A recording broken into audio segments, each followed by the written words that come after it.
사무엘상 25장 2절에서 8절까지 25장 2절에서 8절까지 서로 교독을 해보겠습니다.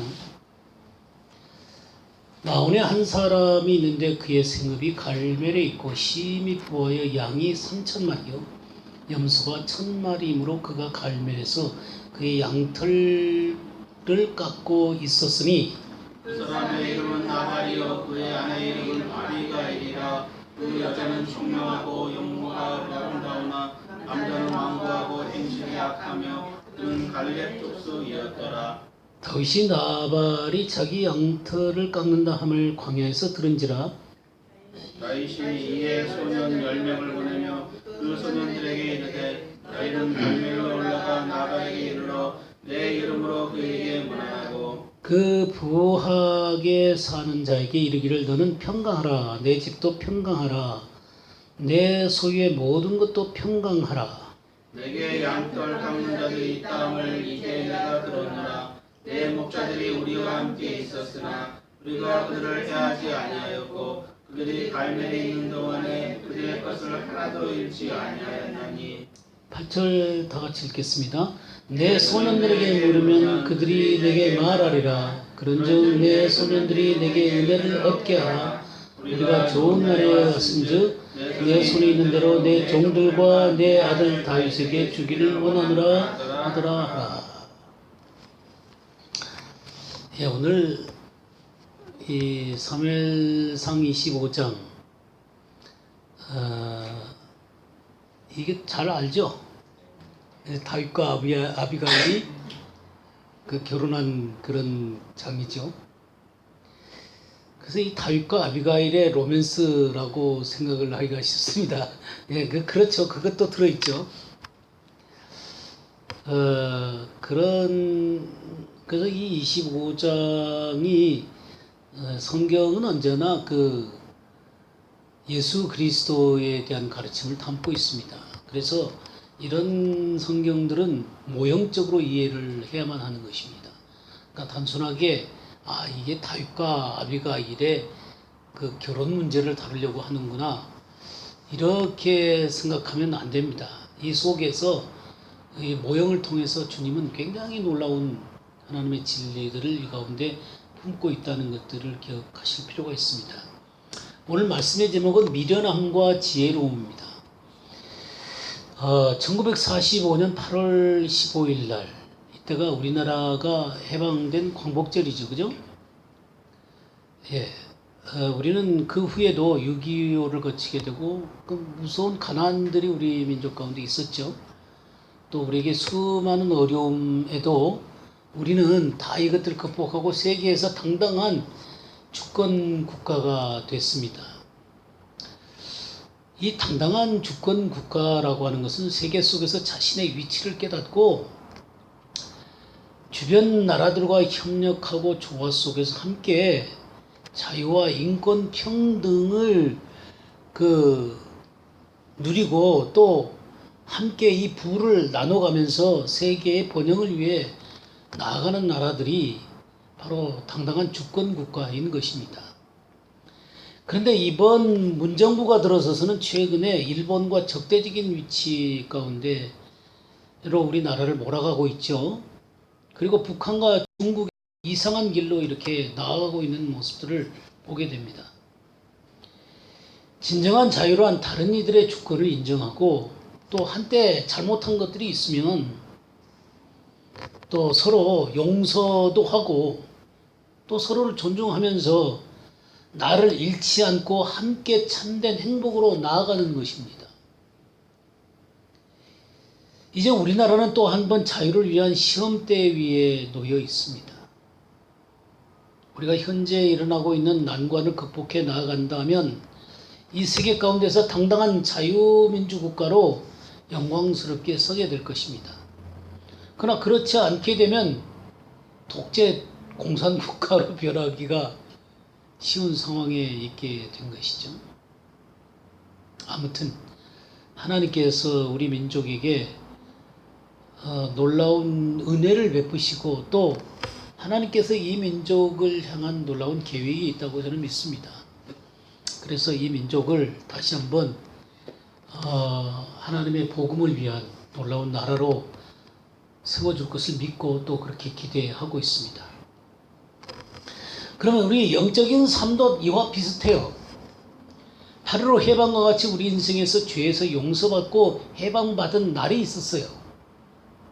우리가 이런 날을 구원받은 날, 또 하나님의 자녀가 된 날, 죄를 용서받는 날, 또 새로운 피조물이 된 날, 구속받은 날, 그 여러 가지 모습으로 우리가 이런 날들을 지칭을 하죠.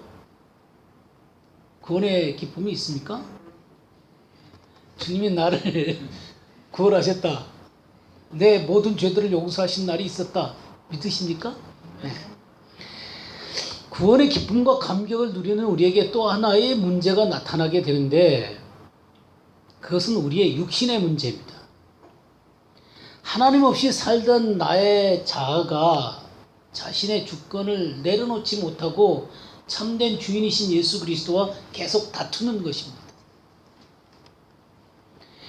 이것이 신앙의 참된 본질의 시금석이 되게 되는 것입니다.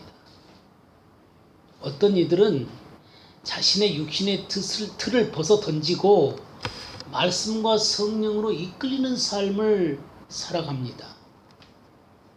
그런데 대부분 많은 사람들은 이 육신의 욕구를 벗어 던지지 못하고 옛사람이 이끄는 대로 살아가는 것을 볼 수가 있습니다.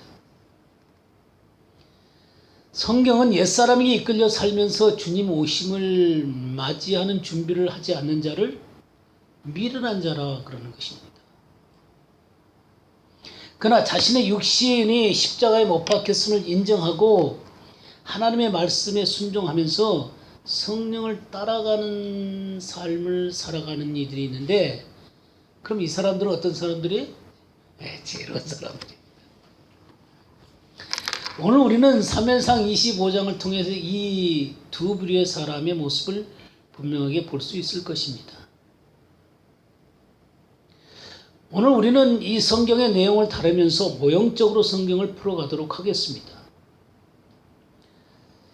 먼저 첫 번째로 다윗이 나발에게 은혜롭게 먹을 것들을 줄 것을 요청하는 장면이 나오죠. 8절에 보게 되면 내 소년들에게 물으면 그들이 내게 말하리라. 그런즉 내 소년들이 내게 은혜를 얻게 하라. 우리가 좋은 날에 왔은즉 내 손에 있는 대로 내 종들과 내 아들 다윗에게 주기를 원하노라.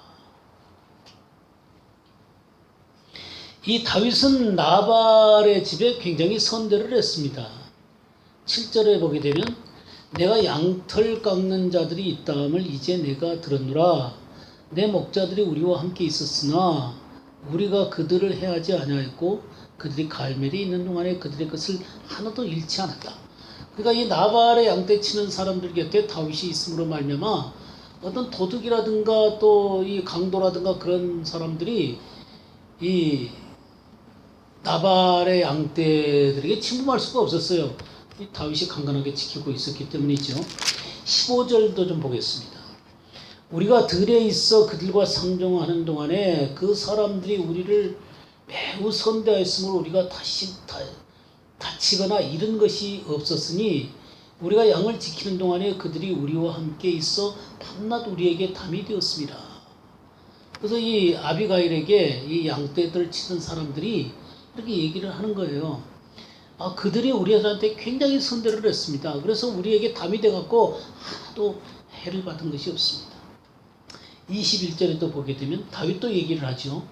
다윗이 이미 말하기를 내가 이 자의 소유물을 광야에서 지켜 모든 것을 하나도 손실이 없게 한 것이 진실로 허사라. 그가 악으로 나의 선을 갚는도다. 그래서 이 다윗이 이 나발의 양떼 치는 사람들에게 이 나발에게 선대했다는 사실을 얘기하고 있습니다. 언제나 이 다윗은 우리 주님 예수 그리스도를 상징하게 됩니다. 그리고 나중에 우리 주님이 오셔서 천년왕국동의 왕이 될 때도 다윗이 왕이 된다라는 표현으로 성경에 표현되어 있는 것들을 보게 됩니다. 그래서 이 다윗은 예수 그리스도를 상징하는 왕의 모습을 보여줍니다. 하나님이 인간에 대해서 선대를 했죠. 요한복음 3장 16절에도 하나님이 세상을 이처럼 사랑하사 독생자를 주셨으니 이는 저를 믿는 자마다 멸망치 않고 영생을 얻게 하려 하심이라 그랬어요. 하나님 우리에게 창조의 하나님이세요. 우리를 창조하셨을 뿐만 아니라 우리에게 생명을 주셔서 이 세상에서 삶을 허락해 주셨습니다. 무엇보다도 독생자 예수 그리스도를 주시고 말씀을 주셨어요. 그래서 우리로 죄의 용서를 알게 하시고 또 하나님을 따라가는 법을 우리들에게 알게 해 주셨습니다. 하나님께서는 하나님의 백성들에게 하나님의 백성다운 삶을 요구하세요. 이게 참 문제인 것 같아요. 많은 사람들이 예수 그리스도를 주님이라고 얘기를 하고 또 교회에서도 예수님을 영접하면 구원받는다라고 얘기를 합니다. 근데 그게 문제가 뭐냐면 예수님을 한번 영접하면 완전히 영원히 구원받은 것처럼 얘기를 한단 말이에요. 근데 예수님을 영접하고 구원받았다고 얘기를 하는데 그 삶은 전혀 변화가 없는 거예요. 변화가 없는 거예요.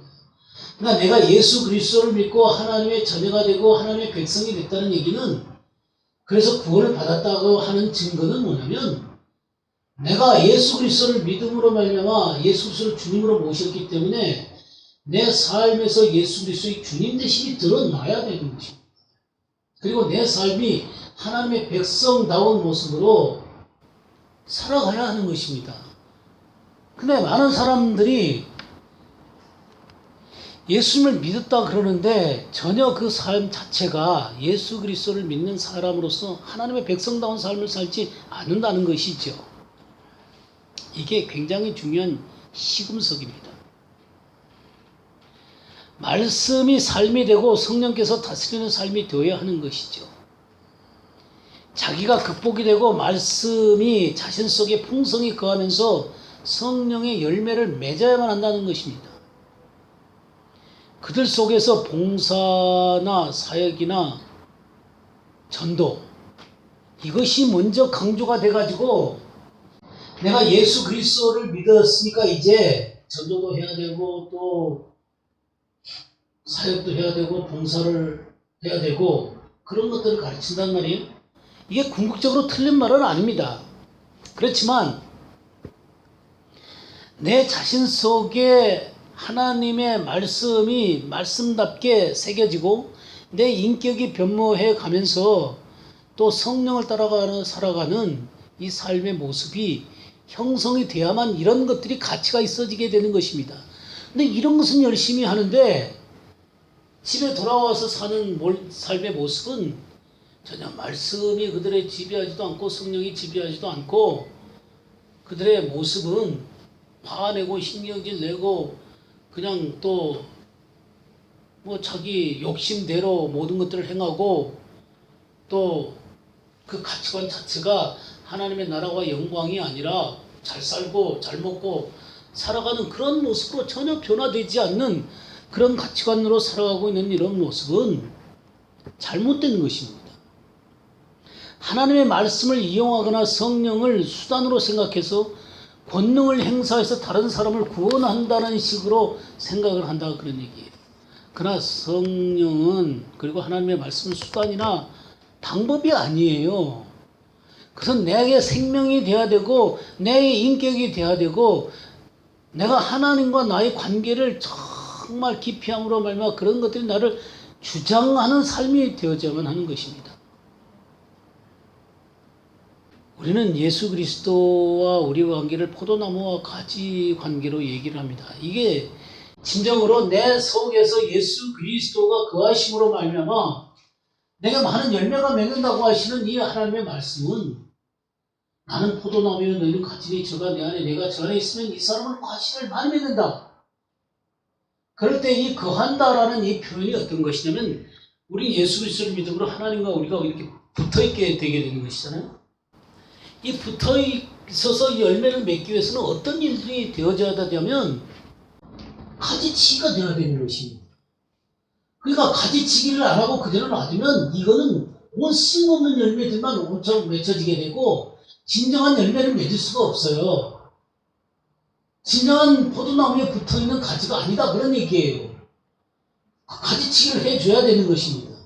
그리고 또 하나는 뭐냐면 풍부한 이 영향을 공급받아야 되는 것이죠. 그러니까 하나님으로부터 하나님의 말씀의 영향을 공급받음으로 말미암아 이 말씀이 그 속에서 생명이 되고 열매가 되고 그렇게 하면서 그 삶에 풍성히 주님 앞에 거해서 열매가 맺어지는 거예요. 이게 거하는 것입니다. 여기 놀랍게 다윗이 6절 말씀을 보게 되면 그 부하게 사는 자에게 이르기를 너는 평강하라. 내 집도 평강하라. 내 소유물도 평강하라. 이렇게 평강에 대한 얘기를 합니다. 샬롬에 대한 얘기를 해요. 그러니까 주님과 우리 사이에는 뭐가 있어요? 이 샬롬이 있어야 되는 것이죠. 샬롬이 바로 너 자신에게, 또 내 소유에게, 또 내 가정에게. 그러니까 샬롬이라고 하는 것은 내 주변의 모든 영역으로 퍼져가게 되는 것입니다. 하나님께서 내가 예수 그리스도로 말미암아 나와 하나님 사이에 이 샬롬의 관계를 맺게 되게 되는 것이죠. 이게 시작이에요. 그 중요한 것은 뭐냐면 하나님과 이 샬롬의 관계를 시작하는 것뿐만 아니라 더 깊은 샬롬의 관계로 나아가야 되는 거예요. 그리고 더 깊은 샬롬의 관계로 나아가야 될 뿐만 아니라 그 하나님의 이 놀라운 평강, 이게 내 속에서 누려지고 그 평강이 내 삶을 다스림으로 말미암아 내 곁에 있는 사람에게 이 평강의 모습이 흘러가게 되고 내가 접하고 있는 모든 영역으로 하나님의 평강이 흘러나가야 되는 게 샬롬인 거예요. 예수 그리스도를 믿었을 때 하나님과 나 사이에 평화의 관계를 갖게 되게 되는 것입니다. 이건 시작이에요. 이스라엘 백성들이 가나안 땅에 들어가게 됐을 때 이것은 뭐냐면 가나안 땅에서 이 가나안을 누리라고 주신 거예요. 그래서 이 가나안 땅에서 하나님의 평강과 안식을 누리라고 하는 것인데 가나안 땅에는 뭐가 있냐면 짐승도 있고 또 적들도 있고 원수들도 있고 그럼 이 모든 것들을 쳐서 부숴야 되는 것입니다. 근데 이러한 것들을 전혀 부수지도 않고 처리하지도 않은 채로 그대로 남겨두게 되면 이게 올무와 가시가 돼서 이런 것들이 나를 삼켜서 마침내 나를 멸망으로 이끌어가게 되는 것입니다. 그 이스라엘 백성들의 역사가 그런 거예요. 그래서 이들을 제대로 처리하지 않음으로 말미암아 이들이 우상숭배에 빠지게 되고 그 올무에 빠지게 되고 또 그들이 가시가 되고 나를 찌르게 되고 하나님의 백성으로서 영향을 줘야 될 사람들이 오히려 세상의 영향을 받음으로 말미암아 그들 속에서 하나님께서 자유롭게 역사할 수가 없었습니다. 그래서 진정한 평강을 누릴 수가 없게 된 거예요. 이 샬롬이라고 하는 것. 이것은 내가 예수 그리스도를 믿음으로 하나님과 내가 평강의 관계가 되었을 뿐만 아니라 이 평강이라고 하는 것은 점점 내 속에서 누려지고 나를 다스려지고 흘러가서 내 모든 영역으로 흘러가야 되는 평강인 것입니다. 그리고 여기에 보게 되면 또 8절에 보게 되면 내 소년들에게 물으면 그들이 내게 말하리라. 그런즉 내 소년들이 내게 은혜를 얻게 하라. 우리가 좋은 날에 왔으니 저기 좋은 날. 욤토브죠. 욤토브. 우리가 이스라엘 가면 서로 인사할 때 욤토브 그럽니다. 좋은 날, 좋은 날입니다. 욤토브. 이렇게 욤토브. 정말 좋은 날이에요. 근데 이 다윗이 좋은 날에 이렇게 왔어요. 좋은 날에 왔어요. 우리가 진정한 좋은 날이라고 하는 것은 하나님과 우리가 만나는 날이 좋은 날이에요. 그리고 하나님의 평강이 지배한 날들이 좋은 날이에요. 하나님의 평강이 나를 지배하지 못하고 내가 문제 가운데 빠져 있거나 올무 가운데 빠져 있거나 가시가 나를 찌르고 있는 그런 상황에서는 평강이라고 말하기가 어렵습니다. 그럼 이 좋은 날이라고 하는 것은 우리 주님이 나를 다스리심으로 말미암아 하나님의 평강이 흘러넘치는 날들이에요. 매일매일의 삶이 우리 좋은 날이어야 되는 것입니다. 그리고 우리 주님께서 이렇게 좋은 날들을 살아가는 우리들에게 어느 날 진짜 좋은 날이 올 거예요. 어떤 날은 주님이 오시는 날이시죠. 그날 우리 좋은 날 주님을 어떻게 맞이하게 될 것 같아요? 할렐루야 기쁨으로 맞이하게 되겠죠. 예. 그렇게 해서 이 좋은 날의 개념이 바로 그런 것입니다. 매일매일이 주의 평강이 나를 지배함으로 말미암아 좋은 날이 되어지게 되는 거예요. 그래서 다윗은 좋은 마음으로 지금 자기의 부하들을 나발에게 보낸 거예요. 그러니까 나발에게 선례했으니까 나발에게 은혜를 얻기를 원한다 라고 하면서 부하들을 보냈으니까 나발에게 답이 와야 될 거 아니에요. 그래서 여기 어떤 거냐 5절에 보게 되면 다윗이 이에 소년 10명을 보내며 그 소년들에게 이르되 너는 갈멜로 올라가서 나발에게 이르되 내 이름으로 그에게 문안하라. 여기 내 이름으로 문안하라 그랬어요. 다윗의 이름으로 문안하라 그랬어요. 우리가 서로 문안할 때 누구의 이름으로 문안해요? 예수 그리스도 이름으로 문안하게 되게 되는 것입니다. 우리 주님의 이름으로 우리 서로 문안하게 되는 것이죠. 또 어느 날 이 이름이라고 하는 것은 그 자신을 나타내는 것이죠.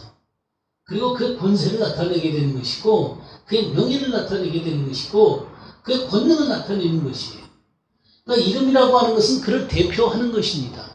우리가 예수 그리스도 이름으로 서로 문안하고 그렇게 우리가 서로 이렇게 문안한다라고 얘기는 우리는 예수님께 속해 있다라고 하는 것. 예수님의 권위에 속해 있다고 하는 것. 그 예수님의 명예에 함께 속해 있다라고 하는 것을 의미하는 것입니다. 지금 이 다윗의 이름으로 그에게 했다는 것은 다윗의 권위 가운데 또 다윗의 명예를 빌어서 그들에게 나아갔을 때 그들에게 합당한 은혜를 베풀어 주기를 기대하고 보낸 것이죠. 우리가 주님의 이름으로 우리는 매일매일 이 땅을 살아가는 사람들입니다. 우리 주님이 어느 날 영광스럽게 이 땅에 주님의 이름으로 오실 것입니다. 그럴 때 우리는 정말 영광스럽게 주님을 맞이하게 되겠죠. 근데 이 주님의 이름으로 주님의 사람이 이렇게 찾아왔을 때 이것은 꼭 재림의 날만이 아닐 것입니다. 매일매일의 삶 가운데 우리 주님의 이름에 합당하게 주님을 맞이해야 되는 거예요. 이게 주님의 이름. 주님의 이름이 뭐 재림의 날만 주님의 이름이 아니라 이 땅을 살아가는 매일매일의 날에 우리는 주님의 이름으로 주님을 맞이하면서 주님과 더불어 동행하는 삶, 이것이 진정한 하나님의 백성의 삶인 것이죠. 그리고 주님을 맞이할 준비를 하고 살아가게 되는 것이죠. 우리 마태복음 24장 한번 볼까요? 40절에서 보겠습니다. 그때 두 사람이 밖에 있으며 한 사람은 데려가고 한 사람은 버려둠을 당할 것이요 두 여자가 맷돌질을 하고 있으며 한 사람은 데려가고 한 사람은 버려둠을 당할 것이니라. 그러므로 깨어 있으라. 어느 날에 너희 주가 임할는지 너희가 알지 못하느니라. 그래서 우리는 늘 깨어서 언제 주님이 온다 할지라도 주님의 이름으로 주님을 맞이할 준비들을 하면서 이 땅을 살아가야 되는 것입니다. 근데 이 나발의 태도가 어떻게 했어요? 이 나발이 어떻게 했습니까? 거절을 했죠. 나발이 어떻게 지냈냐면 36절 한번 볼까요? 아비가일이 나발에게로 돌아오니 그가 왕의 잔치 같은 잔치를 그의 집에 배설하고 크게 취하여 마음에 기뻐함으로 아비가일이 밝는 아침까지는 아무 말도 하지 아니한 자가. 여기 지금 왕의 잔치같이 크게 잔치를 배설해 놓고 먹고 마시고 막 취했어요. 이런 상태이니까 다윗에게 사람들이 와도 제대로 뭘 알아보지도 못하고 그냥 어떻게 얘기를 하게 되냐면 이 나발이 다윗을 모른다 그랬죠. 10절에 보게 되면 나발이 다윗의 사원에게 대답하여 이르되 다윗은 누구며 이새의 아들은 누구냐. 요즘에 각기 주 안에서 억지로 떠나는 종이 많도다. 이게 모욕하는 것이죠. 내가 어찌 내 떡과 물과 내 양털 깎는 자를 위하여 잡은 고기를 가져다가 어디서 왔는지도 알지 못하는 자들에게 주게 되냐. 거절하는 모습을 보게 됩니다. 이 취한 상태 가운데서 제대로 뭔가를 알아보지도 못하는 것이죠. 신앙생활이라는 게 그런 거예요. 신앙생활이라는 게 참 탕할 때가 있을 때는 주님의 말씀과 또 주님에 대해서 어떻게 행할 것을 분명히 알게 되지만 내가 세상의 것들에 취해 있게 되면 주님을 알아볼 수가 없고 주님을 섬기는 것을 어떻게 섬겨야 되는지를 잊어버리게 되는 것입니다. 바르게 따를 수가 없어요. 성경에서도 마태복음 24장 다시 한번 들어보시죠.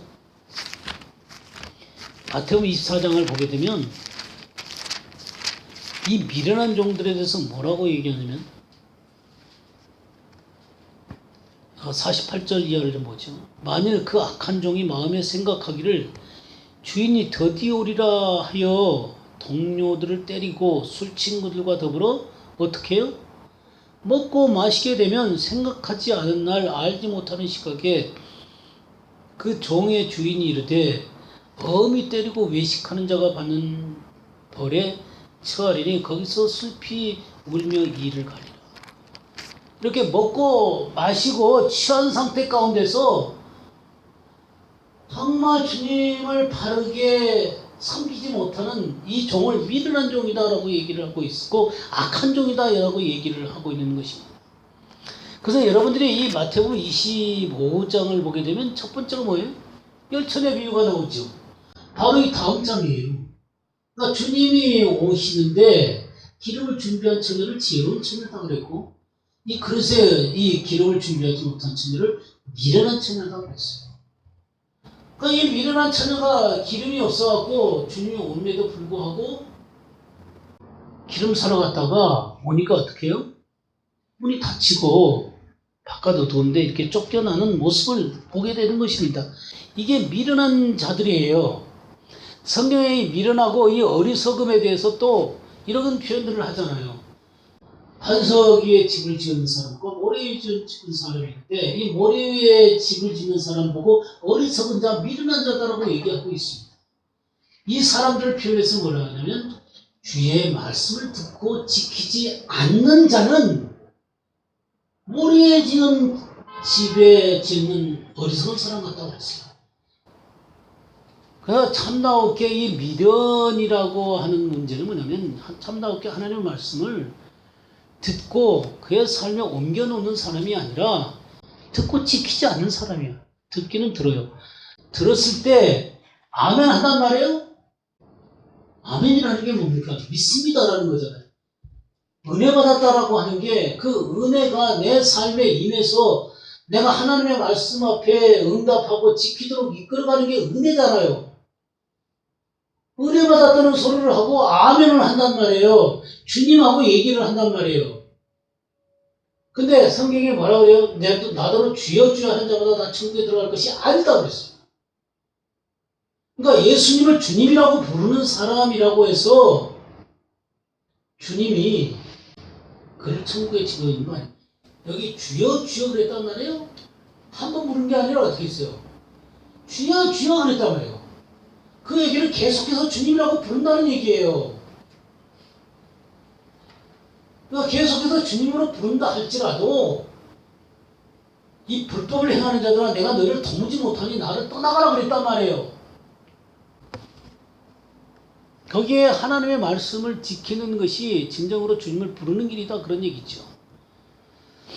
그러니까 우리가 믿음으로 구원한다라고 얘기하면서 믿음으로 구원 얻죠 당연히. 근데 이 믿음이라고 하는 게 정말 예수 그리스도를 믿게 되고 그분이 나를 구속해 주신 것을 알게 되어지게 되면 내가 의를 얻을 뿐만 아니라 의를 행한다 이 말이에요.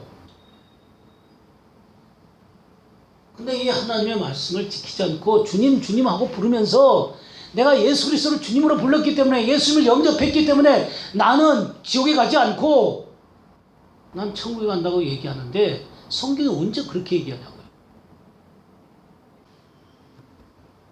나사로와 부자 같은 경우에도요.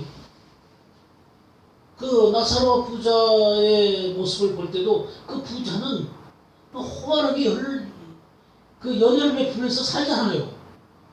근데 나사로는 먹을 것이 없어갖고 그 가난한 채로 그 헌대를 그 개가 핥으면서 그렇게 지내잖아. 여기 성경에는 이 먹고 마시는 문제를 갖고 많은 얘기를 해요. 먹고 마시는 것 자체가 잘못된 건 아니지만 이 먹고 마시는 것이 뭘로 표현되는 것이냐면 이 세상 것을 먹고 마시는 것들로 표현된다 그 말이에요. 자, 어리석은 부자 얘기도 부자가 너무나 많은 농토 가운데서 소출이 너무 많았어요. 근데 쌓아놓을 것이 없어요. 쌓아놓을 것이 없으니까 어떻게 해요? 내가 창고를 지어서 이 모든 소출을 전부 다 차곡차곡 쟁여놔야 되겠다고 생각을 한 거지. 그렇게 하고 창고를 딱 짓고 이 소출들을 전부 다 쟁여놓았습니다. 그러면서 그가 고백하는 게 뭐냐면 내 영혼아 여러 해 쓸 곡식들을 예비해 놓았으니까 먹고 즐기자라고 얘기한단 말이에요. 영혼이 어떻게 먹어요? 착각을 하는 것이죠. 많은 사람들은 여행을 하고 또 많은 것을 좋은 것을 먹고 또 좋은 것을 즐기게 되어지게 되면 만족하고 행복할 것이라고 생각하는데 그건 영혼의 문제가 아니에요. 영혼의 문제는 이 육신의 즐거움과 관계가 없는 것입니다. 영혼은 하나님을 만날 때만이 해결되는 것입니다. 그러니까 주님이 말하기를 이 어리석은 자야 내 영혼을 내가 오늘 밤에 도로 찾으면 내가 예비한 것이 네 것이 되겠느냐라고 얘기를 합니다. 영혼의 문제가 바로 육신의 문제가 아니다라고 하는 것이죠. 세상 것에 부하게 되면 하나님께 대해서 부여하지 못하는 것입니다. 세상 일에는 관심이 있지만 이 영혼의 문제는 관심이 없어요. 바로 이들이 뭐냐면 음녀예요. 야고보서 4장을 한번 보시죠. 1절을 보겠습니다. 너희 중에 싸움이 어디로부터 다툼이 어디로부터 나느냐 너희 지체 중에서 싸우는 정욕으로부터 나는 것이 아니냐 너희 욕심을 내어도 얻지 못하며 살인하며 시기하여도 능히 취하지 못하므로 다투고 싸우는도다. 너희가 얻지 못하면 구하지 아니하기 때문이요 구하여도 받지 못하면 정욕으로 쓰려고 잘못 구하기 때문이라. 간음하는 여자인들아 세상과 벗된 것이 하나님과 원수임을 알지 못하느냐? 그런즉 누구든지 세상과 벗이되고자 하는 자는 스스로 하나님과 원수되는 것이다. 여기 세상을 사랑하는 것, 세상과 벗되는 것이 음녀다라고 얘기를 하고 있습니다. 그러니까 음녀라는 게 다른 게 아니에요. 하나님의 말씀을 떠나고 세상 것에 취해 있는 사람을 음녀라고 하는 것입니다. 물론 교리적으로 잘못되고 하나님의 말씀을 잘못 풀어가지고 잘못 가르치는 이런 사람들이 음녀이기도 하지만 세상을 사랑해서 그 속에 하나님에 대한 사랑이 변질되어 버린 사람들이 음녀예요. 성경은 내가 한번 예수님을 영접했기 때문에 영원히 나를 구원한다. 성경은 우리에게 영생에 대한 얘기를 해요. 영생에 대한 얘기를 하는데 이 영생이라고 하는 것이 내가 예수 그리스도를 믿음으로 말미암아 영생을 얻지만 이 영생이라고 하는 게 하나님의 입장에서는 영원한 것이지만 내 입장에서는 이 영생이라고 하는 게 내가 얻은 것이지만 이 영생의 삶을 함께 누리는 것이 중요하고 이 하나님의 생명이 나를 다스리는 게 중요한 것이에요. 그래서 내가 영생을 맛본 사람이지만 이 맛본 영생이 계속해서 나의 삶을 다스리고 주장해서 진정한 영생애로 나의 삶을 이끌어가서 하나님과 연합한 모습으로 드러나줘야 되는 것입니다. 근데 그렇지 못한 모습으로 많은 사람들이 그 마음이 주님에게 연합되어 있지 않고 세상에 연합되어 있는 모습을 보게 됩니다. 이게 음녀예요. 그런데 아비가일의 태도를 보게 되면 아비가일이 어떻게 했어요? 한번 볼까요? 14절 말씀 보겠습니다. 하인들 가운데 하나가 나발의 아내 아비가일에게 말하여 이르되 다윗이 우리 주인에게 문안하러 광야에서 전령들을 보냈거늘 주인이 그들을 모욕하였나이다. 우리가 들에 있어 그들과 상종할 동안에 그 사람들이 우리를 매우 선대했다. 이런 얘기를 하니까 18절에 뭐라 그랬어요? 아비가일이 급히 떡 200덩이와 포도주 2가죽부대와 잡아서 요리한 양 5마리와 볶은 곡식 5세와 건포도 100송이와 무화과 뭉치 200개를 가져다 나귀들에 싣고 급히 가는 모습을 보게 됩니다. 맞이하러 가는 것이죠. 이 아비가일은 이 소식을 들었을 때 뭘 알았어요? 즉각적으로 뭐가 잘못된 것을 알았습니다. 즉각적으로 알았을 뿐만 아니라 어떻게 했어요? 즉각적으로 막 준비해가지고 다윗을 맞이하러 가는 거예요. 이런 것들을 금방 알아챌 수 있는 것은 깨어있기 때문입니다. 민감하게 알 수가 있는 것이죠. 지금 뭔 상황이 어떻게 돼가는지를 아는 것이죠. 여러 가지 것을 준비하죠, 그죠? 200덩이 포도주, 떡 200덩이, 포도주 2가죽부대, 요리한 양 5마리, 볶은 곡식, 건포도, 무화과, 막 이런 것들 막 준비를 해요. 성경에 이런 거 준비한 사람이 또 있어요? 아세요? 사무엘 한번 볼까요? 17장. 27절을 한번 볼까요? 다윗이 마하나임에 이르렀을 때 암몬 족속에게 속한 라빠 사람 나하스의 아들 소비와 로디발 사람 암멜의 아들 마길과 로글림 길르앗 사람 바르실레가 뭘 갖고 왔어요? 침상, 대야, 질그릇, 밀, 보리, 밀가루, 볶음국식, 콩, 팥, 볶음 녹두, 쿨, 버터, 양, 치즈를 가져다가 다윗과 그와 함께한 백성에게 먹게 하였다 그랬죠? 참, 이렇게 그냥 다 준비에다가 이렇게 딱 갖다 주는 이런 모습을 보게 되죠. 얼마나 이 세밀하고 주밀하게 이 다윗의 마음을 기쁘게 한 거죠, 그죠? 이런 것들이 굉장히 중요한 것입니다.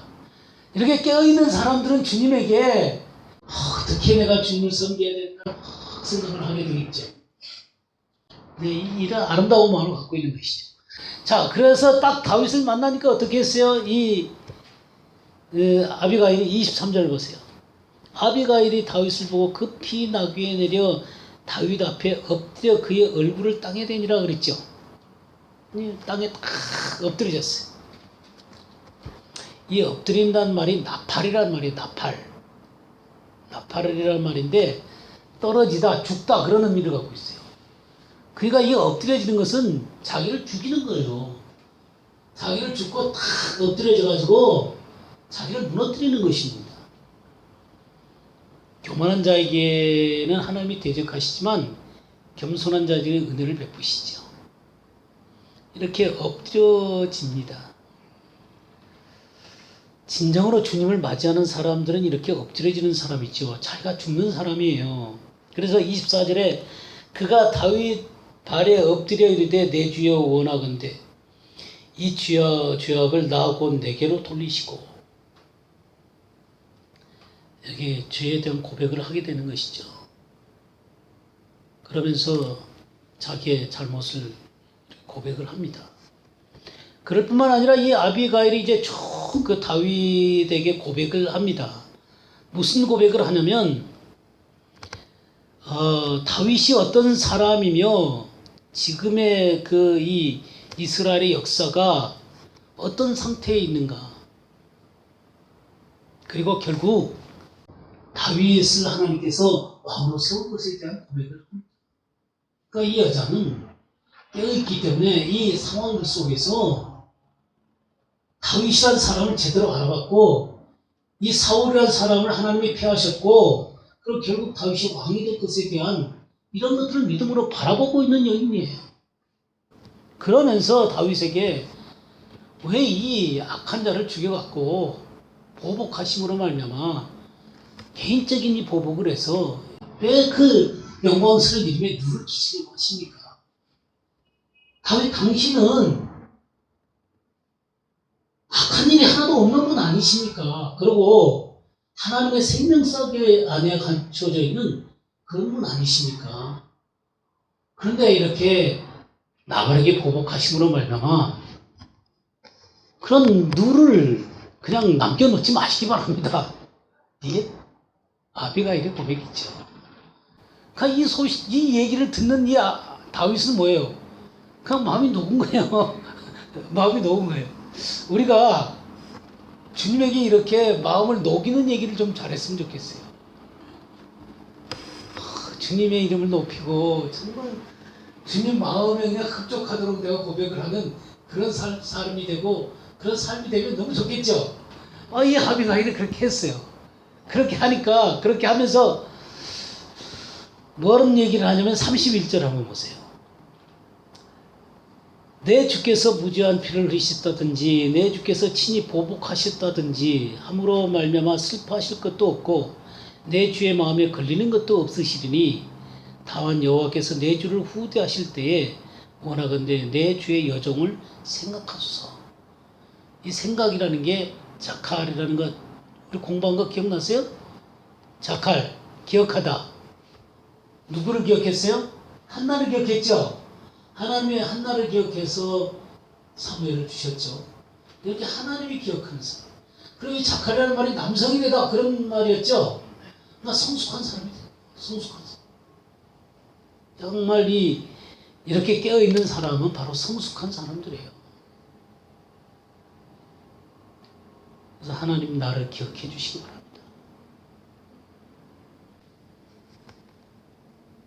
그러니까 이 여인은 참 그 토라의 내용들을 잘 알고 있었고 또 이 역사를 보는 눈이 있었고 주님에 대해서 바르게 알고 합당하게 주님을 따르는 것이 무엇인지를 아는 그런 여인이었던 것들을 보게 됩니다.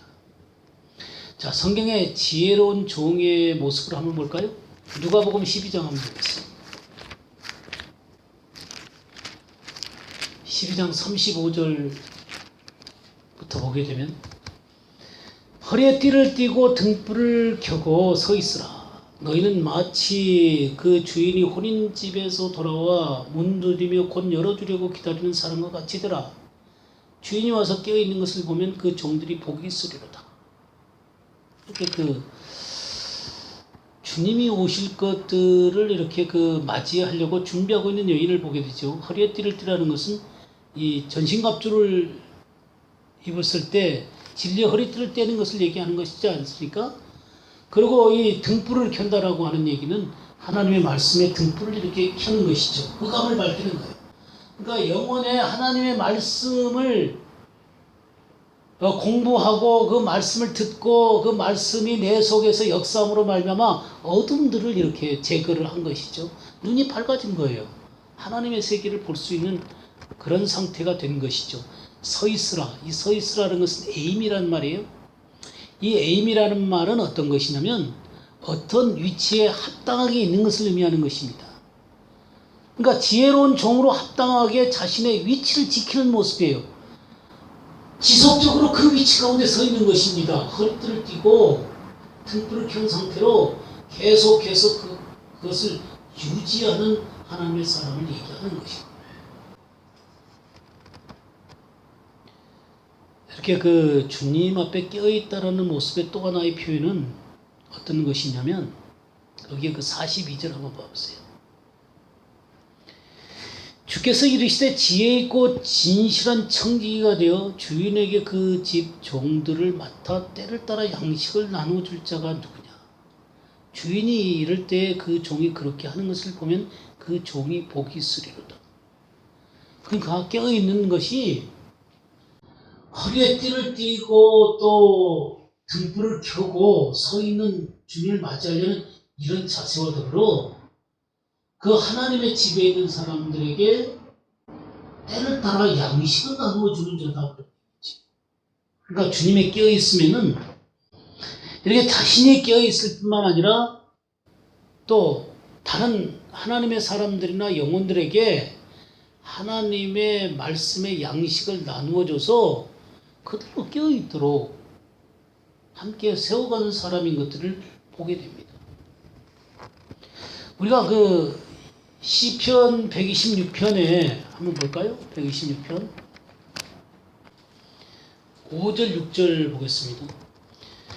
눈물을 흘리며 씨를 뿌리는 자는 기쁨으로 거두리로다. 울며 씨를 뿌리러 나가는 자는 반드시 기쁨으로 그 곡식단을 가지고 돌아오리로다.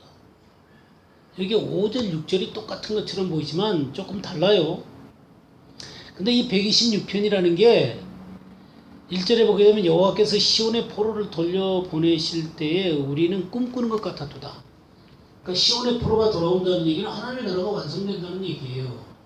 이 하나님의 나라를 꿈꾸는 사람들, 이 하나님 나라를 꿈꾸는 사람들은 이 울며 씨를 뿌리는 자는 기쁨으로 거두리로다. 이 앞에 거하고 뒤에 거 다른데 이 눈물 흘리며 씨를 뿌린다라고 하는 것은 뭐냐면 우리가 마태복음 13장에 씨 뿌리는 비유 있잖아요.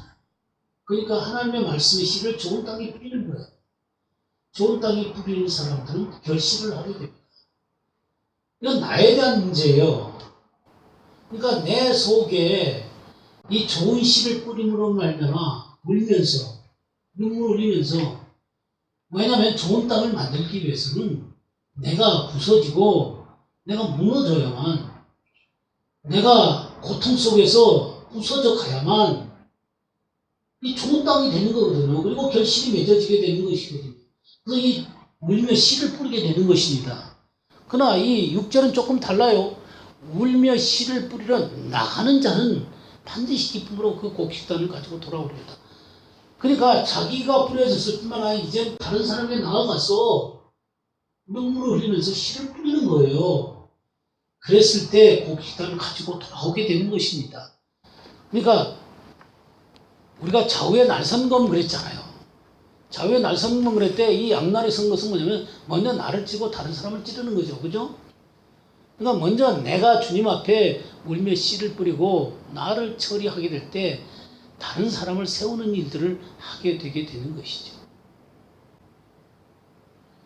우리 이 지혜로운 사람들이 그 지혜로운 처녀가 말씀과 성령으로 기름 부음을 준비함으로 말미암아 주님 오실 때 꺼지지 않고 계속 불타는 그런 모습으로 있는 것이죠. 그죠?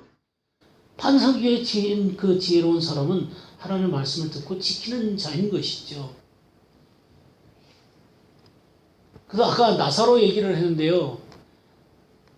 그는 굉장히 가난했어요. 처절한 고난을 겪으면서 복음을 전한 사람입니다. 그가 그렇게 복음을 전했다라는 기록은 안 나오지만 나중에 부자가 그 음부에 들어갔을 때 그 목이 말라갖고 물을 좀 달라고 그랬잖아요. 그리고 자기의 그 형제들한테 가서 나사로한테 가서 다시 전해달라고 얘기하잖아요. 이 얘기는 뭐냐면 나사로가 비록 가난하고 어려운 상태 가운데서 이 땅에서 부자한테 계속 전했다는 거예요. 전했는데 안 받아들인 것이죠. 영혼에 관심이 없었던 이 사람은 결국 음부 가운데로 들어가게 되잖아요. 말씀을 증거했지만 무시당하고 고난과 또 이 고통 속에서 나사로는 자기 자신을 하나님 앞에 바르게 세웠을 뿐만 아니라 다른 영혼에게 관심을 표현하는 것이죠. 이 사람들이 바로 그리스도의 신부들이에요. 하나님의 심판이 올 수밖에 없었어요. 나발은 어떻게 됐어요? 결국 하나님이 쳐서 죽었잖아요. 죽었어요. 공의로운 심판을 당하게 되는 것이죠. 아비가일은 어떻게 했습니까? 다윗의 아내가 되는 것이죠. 우리가 혼인잔치 가운데로 들어가게 되는 것입니다. 신으로 살아간 사람들은 혼인잔치 가운데 들어가게 되는 거예요. 내 삶이 이 땅에서 깨어있을 뿐만 아니라 신부로 단장하면서 내 자신을 예비하고 또 다른 사람을 예비해가면서 서 있는 이 사람들은 주님을 맞으러 간 거예요. 이 다윗에게 나아갈 때 아비가일이 5 처녀와 함께 간 거예요. 그러니까 이 혼인잔치 가운데로 나아가는 하나님의 사람들, 이 사람들은 자기를 단장하면서 거룩하게 살 뿐만 아니라 신부의 삶을 살다가 주님을 맞이하는 거예요. 갑자기 그냥 아무렇게나 살다가 주님 오신다 그러니까 막 힘으로 단장하고 그건 아니에요. 많은 사람들이 흑암 가운데 있습니다. 그 이유는 하나님의 말씀이 없기 때문이에요. 문자적인 말씀, 교리적인 말씀, 또 혼적인 가르침은 있겠지요. 그렇지만 영이요 생명된 말씀, 참된 깨달음을 주는 말씀이 없는 것이죠. 이들은 육신의 문제가 해결되지 않고 자신의 욕심과 고집대로 사는 것입니다. 바벨론의 물결이 깊숙이 삶 속에 들어와 있고 말씀에 대한 타협, 세상적인 욕심을 끊어낼 수가 없는 거예요. 이것이 바로 음녀의 삶입니다. 우리는 그리스도의 신부로서 선명하게 살아야 됩니다. 하나님의 말씀이 선명하게 우리의 삶에 적용되어야 하는 것이죠. 영이요 생명된 말씀에 즉각적으로 응답하면서 지혜롭게 주님 앞에 서 있는 참으로 영적으로 자유로운 그런 사람들이 되기를 바랍니다. 정말 지혜롭게 그리스도의 신부로서 자기의 삶을 단장하는 여러분들이 되시기를 진심으로 바랍니다. 네, 기도하겠습니다.